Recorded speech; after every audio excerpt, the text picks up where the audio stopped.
destruction. In the center of the square stood the monument commemorating the martyrs of the revolution, a tombstone of the great dead, which consecrates the square as sacred ground.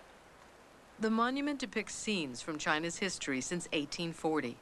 There are no recognizable individuals. Collectively, they represent the people.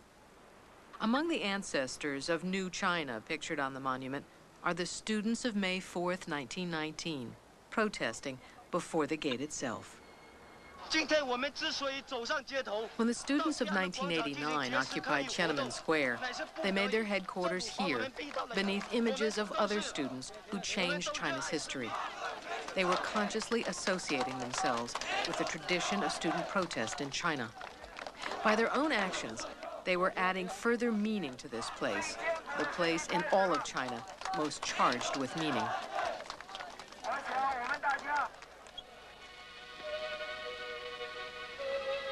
Good morning, beloved Peking.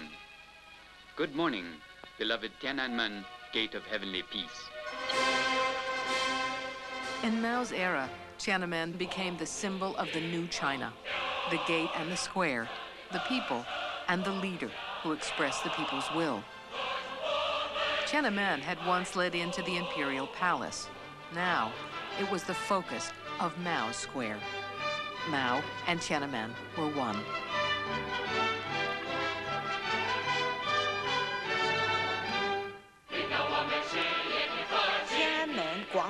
Tiananmen Square became completely entangled with the lives of the Chinese people.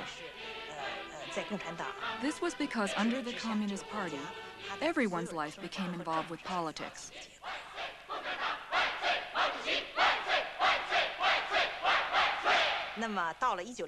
When I graduated from university in 1966, I sincerely believed what I was taught, that I was a brand new boat to be used in the construction of the great mansion of communism.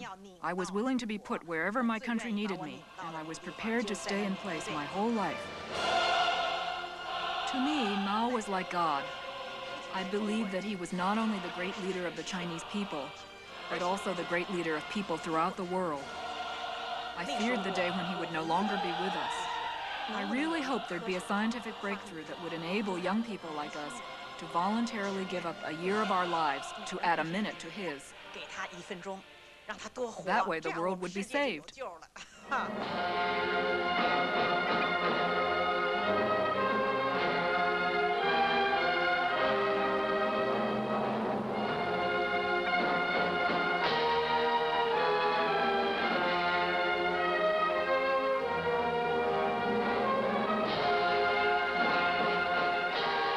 In 1976, Mao died between an earthquake and a solar eclipse, traditional portents of the end of an era. At the funeral, the great throng faced Tiananmen, but the place where Mao had stood was empty. All of the leaders remained on a platform below. Mao still resides in the square. The mausoleum, built in 1977 at the south end of the square, is not a tomb so much as a grand villa. It contains a huge marble armchair for the chairman, and a bed too, where he lies. I didn't shed a single tear when Mao died. I felt I'd been cheated. I've never visited the Mao mausoleum. It's so disgusting. Mao is dead, but not gone. The great portrait that hangs on Tiananmen still presides over every parade and celebration held in the Great Square. During the student demonstrations of 1989, 3 men from Mao's own home province of Hunan splattered the great portrait with ink. The students immediately distanced themselves from this act. They denounced the outrage and helped arrest the men responsible. Shortly after the desecration, gale-force winds blew and torrents of rain fell on the square. Some people actually wondered, was the chairman displeased? Within hours, the portrait was replaced. But it is not only Mao's face. His vision of history, his language, his actions still loom large in China's imagination. Communism is actually a promise of something perfect. It's easy for people who are dissatisfied with all the imperfections of real life to be attracted to it. During the 1930s and 40s, many people were drawn to the Communist Party because they wanted to escape the ugly reality, and they longed for the promise.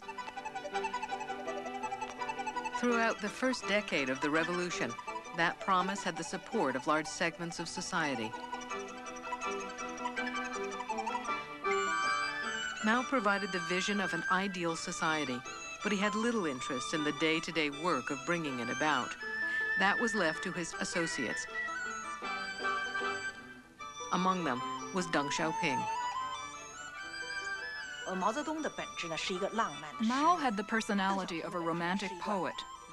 Deng's is that of a pragmatist. He's not a puritanical theoretician or an idealist.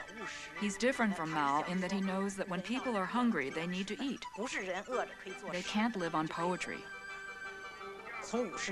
During the 1950s, Mao launched wave after wave of persecutions against people who held different views. By 1959, no one dared express any dissenting opinions anymore. He had to have the last word on everything. And people would have tolerated it if his policies had worked out well. But he made a mess of things. Millions of people starved to death.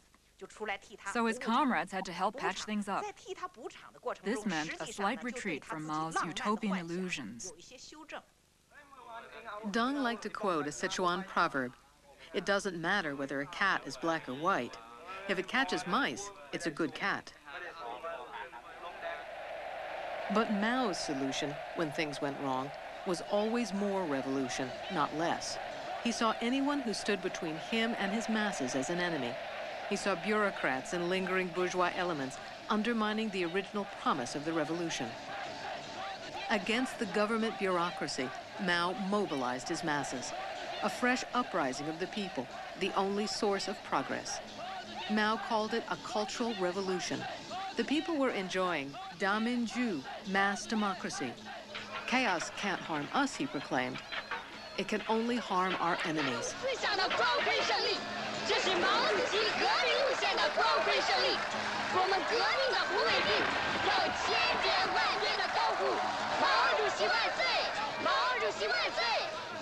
Mao lost control of the Cultural Revolution. It became a war of all against all. Deng Xiaoping was among those attacked. Mao stripped him of his power, then brought him back to repair a shattered society. Like those in power who had experienced Mao's mass democracy, Deng Xiaoping's greatest fear would be Dongluan, turmoil, chaos, upheaval. When the students of 1989 took to the streets, they too were branded as stirring up Dongluan. Many leaders in the government saw them in the light of the past. They were a throwback to the horrors of the Cultural Revolution that had nearly destroyed China. At the end of the Cultural Revolution, the Chinese economy was on the verge of bankruptcy. What could be done? Now here's where Deng Xiaoping was really smart. His prescription was capitalism. Reform and opening up actually meant learning from capitalism. But he couldn't say that outright, because capitalism was supposed to be our arch enemy. Now, how could you turn around and learn from our enemy?